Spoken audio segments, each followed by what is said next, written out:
Dua bandar narkoba sindikat internasional tewas ditembak Satuan Narkoba Polrestabes Medan. Ratusan warga Humbang Hasundutan geruduk perusahaan PLTA.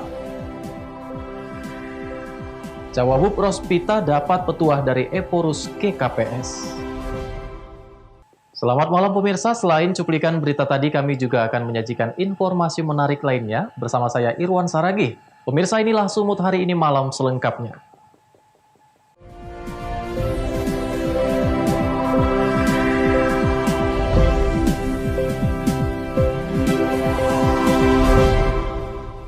Kita ke informasi pertama, pemirsa. Dua bandar narkoba antar provinsi berhasil ditangkap Satuan Narkoba Polrestabes Medan. Saat dilakukan pengembangan di Medan, keduanya berusaha melarikan diri dan terpaksa ditembak mati. Jasad kedua tersangka ES dan AP kini disemayamkan di ruang jenazah Rumah Sakit Bayangkara Medan.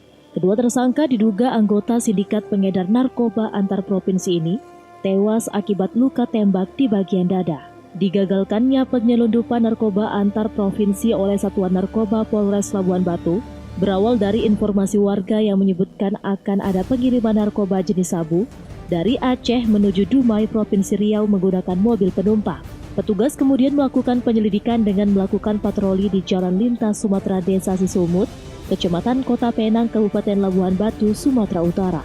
Melihat mobil yang dicurigai melintas, petugas langsung menangkap dua penumpangnya berikut menyita barang bukti 15 kg sabu-sabu yang dikemas dalam bungkus teh hijau. Petugas kemudian melakukan pengembangan ke kota Medan, persisnya di Jalan Medan Binjai untuk memburu tersangka lainnya. Namun saat di perjalanan, kedua tersangka berusaha melarikan diri dengan cara melukai dua anggota polisi. Takut buruannya lepas, petugas terpaksa menembak kedua tersangka dan tewas di tempat. Dari lakukan penindakan itu maka ES dan AP karena mengancam keselamatan anggota kami yang melakukan penindakan, maka dilakukan tindakan tegas, keras, tepat, dan terukur yang mengakibatkan kedua tersangka meninggal dunia. Barang bukti yang berhasil dilakukan penyitaan adalah 15 kg yang diduga sabu yang bungkusnya di cover dengan teh China. Wahyu Pratama melaporkan untuk Eva Rina TV. Sementara itu pemirsa, petugas kapal patroli Fleet One Quick Response atau F1QR Lanal Tanjung Balai Asahan berhasil mengamankan satu unit kapal motor kayu berisikan 17 TKI dan 3 awak kapal di perairan C9 Asahan. Untuk mencegah masuknya barang terlarang, petugas menggunakan anjing pelacak untuk memeriksa barang bawaan TKI.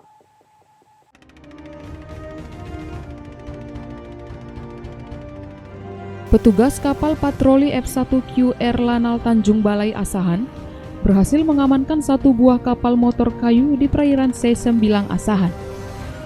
Kapal kayu tanpa nama tersebut ditemukan petugas saat akan menuju Kabupaten Asahan yang diduga baru dari negeri jiran Malaysia. Dengan membawa sebanyak 17 tenaga kerja Indonesia ilegal, berdasarkan informasi, masuknya TKI menggunakan kapal nelayan untuk mengelabui petugas. Selanjutnya, para TKI dibawa ke Mako Lanal untuk pemeriksaan lebih lanjut. Tanjung Balai Asahan telah menangkap kapal tanpa nama yang berlayar dari Malaysia. Di dalamnya ternyata diduga ada TKI yang tidak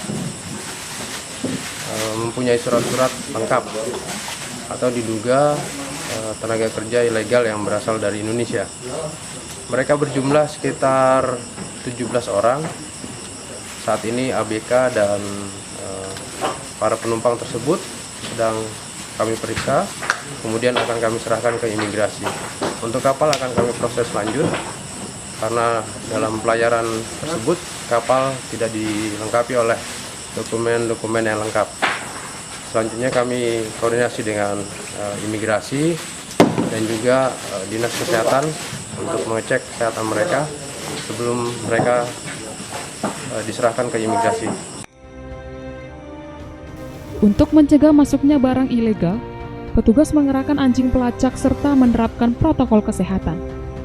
Untuk para TKI selanjutnya diserahkan ke kantor imigrasi Tanjung Balai. Wanda Pratama melaporkan untuk Eva Rina TV. Pemirsa, pasca penahanan Kepala Daerah Labuhan Batu Utara oleh KPK demi untuk kepentingan proses penyelidikan, KPK kembali menahan seorang tersangka AMS yang merupakan oknum Kepala Badan Pengelolaan Pendapatan Daerah di Pemkab Labuhan Batu Utara.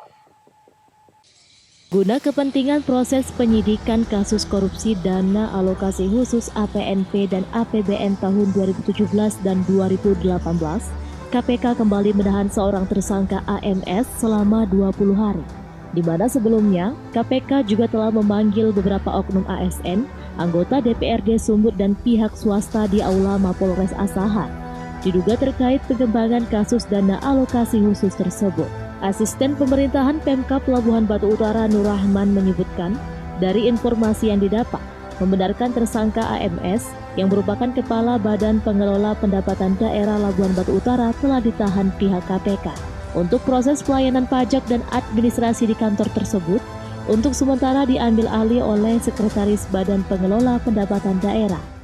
Informasi yang kita dapatkan baik itu melalui media massa, terutama televisi, konferensi pers dari KPK, memang benar Agusman memang tersangka dan sudah dilakukan penahanan oleh KPK. Untuk aktivitas kantor sendiri bagaimana, Pak? Untuk aktivitas di kantor pendapatan, di dinas pendapatan masih berjalan seperti biasa. Ya, untuk yang rutin-rutin ini Pak Sekretaris Badan, Sekretaris Dinas nanti yang melaksanakan ininya, mengkoordinir seluruhnya ya, sampai nanti menunggu siapa yang kita tunjuk sebagai pelaksana tugas nanti di sana. Meski oknum Kaban Pengelola Pendapatan Daerah ditahan pihak KPK, namun pelayanan masyarakat di kantor tersebut tetap berjalan normal. Ucok Sitorus melaporkan untuk Evarna TV. Sumut hari ini masih akan kembali sesaat lagi, tetaplah bersama kami.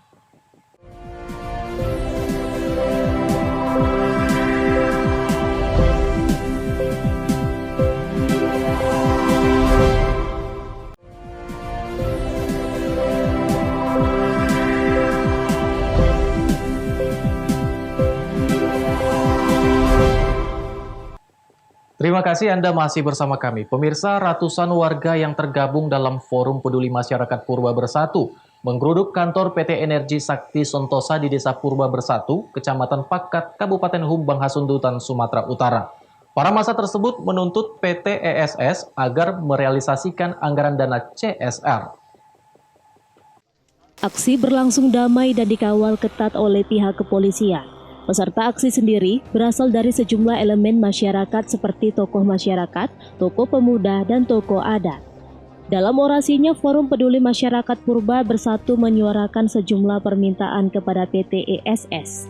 Menurut mereka, PT ESS selama ini tidak transparan kepada masyarakat dalam hal penyaluran tanggung jawab sosial CSR perusahaan sejak tahun 2017 silam hingga tahun ini. Demonstran juga meminta agar kabel jaringan tegangan tinggi yang melewati pemukiman penduduk agar dibungkus demi kenyamanan mereka. Selain itu, mereka juga mendesak perusahaan tersebut agar mengutamakan warga setempat menjadi karyawan untuk bekerja di PT ESS. Sementara itu, pihak PT ESS sendiri mengakui keterbukaan informasi dalam hal biaya belanja CSR perusahaan memang belum dilakukan. Hal itu disebabkan oleh masa pandemi COVID-19 sehingga menyebabkan penanganan lambat dilakukan. Namun PT ESS sendiri berjanji akan segera menyampaikan keterbukaan informasi CSR setelah pihak konsultan independen selesai mengkaji menilai proses perealisasian dana CSR di daerah itu. Kami menuntut CSR yang telah dijanjikan kepada pihak Desa Purba Bersatu. Tertera 5 poin, yaitu yang pertama poin pendidikan, yang kedua tata ruang dan permukiman, yang ketiga lingkungan, yang keempat kesehatan, yang kelima keagamaan dan sosial. Kesepakatan ini tahun berapa nih Bang? Udah lama Bang? Kesepakatan CSR tertulis tanggal 12 November 2017. Sampai sekarang belum terrealisasi Bang? Sampai sekarang belum terrealisasi. Pihak demonstran dan PT ESS juga sepakat bakal bertemu lagi pada tanggal 24 November 2020 nanti guna mengikuti proses mediasi. Terkait CSR ini sebenarnya CSR yang dibicarakan di situ adalah CSR tahun 2017-2018. CSR itu sebenarnya sudah dijalankan, cuma penempatannya masih di sekitar lingkungan PLTA, lingkungan Humbang Hasundutan.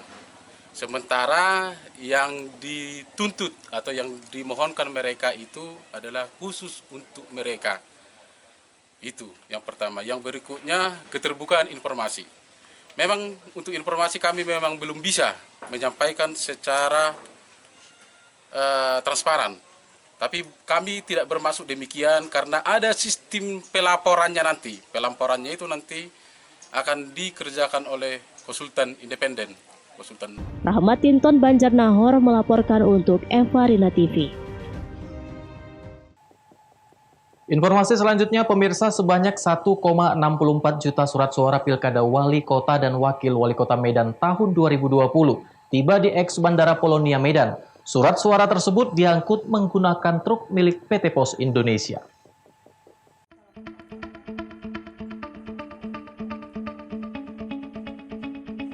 Sebanyak 1.643.175 surat suara pemilihan wali kota dan wakil wali kota Medan tahun 2020 Minggu malam tiba di gedung eks Bandara Polonia yang diangkut dengan menggunakan truk milik PT Pos Indonesia. Setibanya di eks Bandara Polonia, truk yang bermuatan surat suara disemprot dengan menggunakan cairan disinfektan untuk mengantisipasi penyebaran COVID-19. Kemudian petugas KPU bersama Bawaslu dan Polrestabes Medan bersama-sama membuka pintu box truk yang masih tersegel. Satu persatu kotak surat suara diangkut ke dalam gedung eks Bandara Polonia dengan menggunakan troli yang disaksikan langsung oleh Komisioner KPU Bawaslu Kota Medan dan Kapolrestabes Medan. Surat suara yang tiba dari percetakan Kemprina Media Grafika yang berasal dari Kota Bekasi sebanyak 1.643.175 lembar surat suara, terdiri dari 1.601 jumlah daftar pemilih tetap, ditambah 2,5% surat suara cadangan.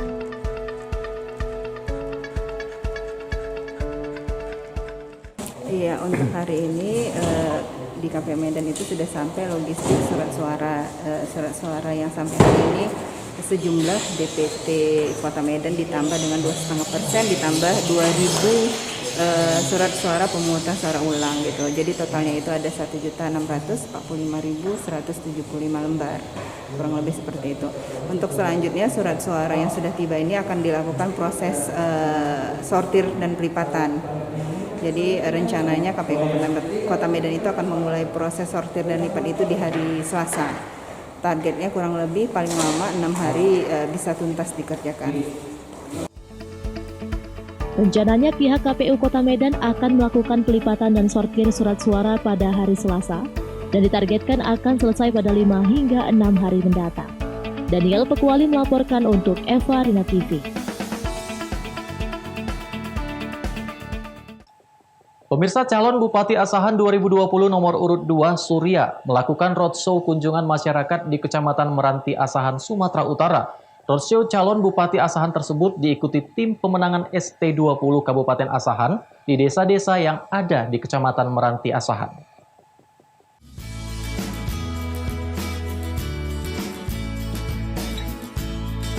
Kegiatan roadshow pada Pilkada Bupati Asahan 2020 yang dilaksanakan Surya ini bertujuan untuk mengenalkan calon Bupati Asahan dengan bertatap muka langsung kepada masyarakat. Sasaran kunjungan roadshow tersebut lebih kepada lokasi di mana masyarakat sering melakukan interaksi seperti di warung kopi, pasar, dan rumah warga. Kedekatan masyarakat terlihat begitu akrab bersama Surya. Saat bertatap muka langsung, canda tawa dan gurauan pun memecah suasana tanpa ada jarak. Meski kegiatan Pilkada Bupati Asahan 2020 kali ini di tengah pandemi COVID-19, namun Surya dan tim pemenangan ST20 tetap menjalankan himbauan protokol kesehatan dengan menggunakan masker dan mencuci tangan di tempat lokasi kegiatan yang sudah disediakan. Surya berharap kedatangannya tersebut dapat membawanya menang pada Pilkada Bupati Asahan 2020 nantinya. Namun kemenangan itu bukan kemenangan pribadinya, melainkan untuk kemenangan masyarakat Asahan.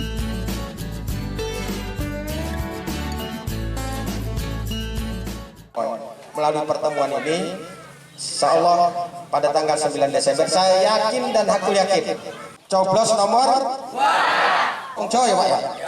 Ya Pak ya, Bapak Iki mau ngomong kan? Bisi, Pak Surya menang. Ya kan Pak, Bapak mau ngomong kan? Amin insya Allah.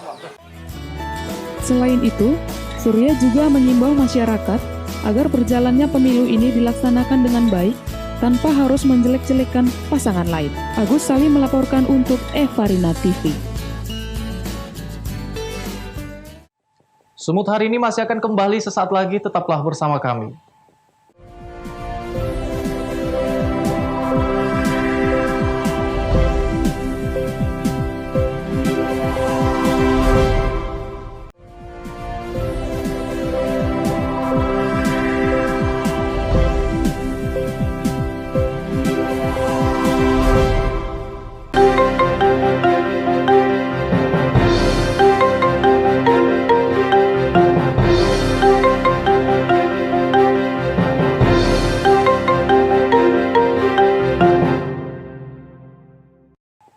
Terima kasih Anda masih bersama kami. Pemirsa, calon Wakil Bupati Simalungun Rospita Sitorus mendapat petuah dan nasihat dari Eporus GKPS Pendeta Rumanja Purba.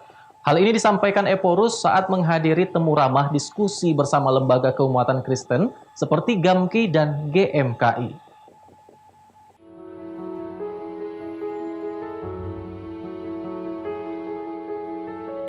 Gerakan Angkatan Muda Kristen atau GAMKI dan Gerakan Mahasiswa Kristen Indonesia atau GMKI melakukan giat temu ramah bersama Ephorus dan Sekjen GKPS, Pendeta Rumanja Purba dan Pendeta Paul Ulrich Munte dengan calon Wakil Bupati Simalungun Rospita Sitorus. Pertemuan ini dilaksanakan di Komplek Kantor Pusat GKPS Jalan Pendeta Jewis Marsaragi, Pematang Siantar. Kehadiran calon Bupati Simalungun Rospita Sitorus untuk mendapat petua dan nasihat dari Ephorus GKPS atas niat baiknya untuk maju pada Pilkada Simalungun Desember 2020 mendatang. Pertemuan yang berlangsung penuh kekeluargaan ini juga dihadiri Ketua GAMKI Sumut Ronald Naibaho, serta sejumlah ketua dan pengurus GMKI Siantar, Simalungun, dan Medan dari berbagai periode. Ephorus GKPS Pendeta Rumanja Purba menyampaikan nasihat kepada paslon, siapapun yang menang menjadi pemimpin di Kabupaten Simalungun, harus memiliki komitmen dan bersinergi dengan seluruh stakeholder, salah satunya GKPS. Ya, saya kira satu hal yang wajar kandidat atau calon pemimpin di masyarakat bertemu dengan komunitas yang ada di Simalungun, khususnya GKPS. Jadi kita sepakat bahwa siapapun yang sudah mencalonkan diri, dia adalah seorang pemimpin. Jadi kita harapkan yang terbaik, tapi bukan kita yang menentukan, masyarakat yang menentukan pilihan yang terbaik, siapa yang menjadi pemimpinnya. Pemimpin itu harus memiliki komitmen, itu di atas segala-galanya. Hal lain sebenarnya hal-hal yang rutin, tapi komitmen itu harus kuat dimiliki oleh pemimpin. Dan bersinergi dengan stakeholder, Pak. Betul, jadi jangan individu, harus bersinergi dengan semua strongholder yang ada di Simalungun ini. Salah satu adalah GKPS. Pertemuan kekeluargaan ini diabadikan dengan foto bersama di halaman kantor GKPS. Dosi Simarwata melaporkan untuk Evarina TV.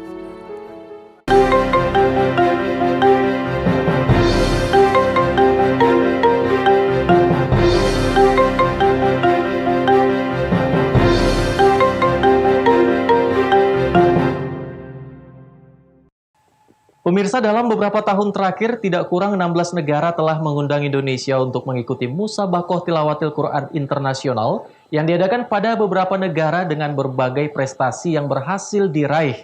Hal itu disampaikan Menteri Agama Fahrul Razi saat pembukaan MTQ Nasional tahun 2020 di Sumatera Barat.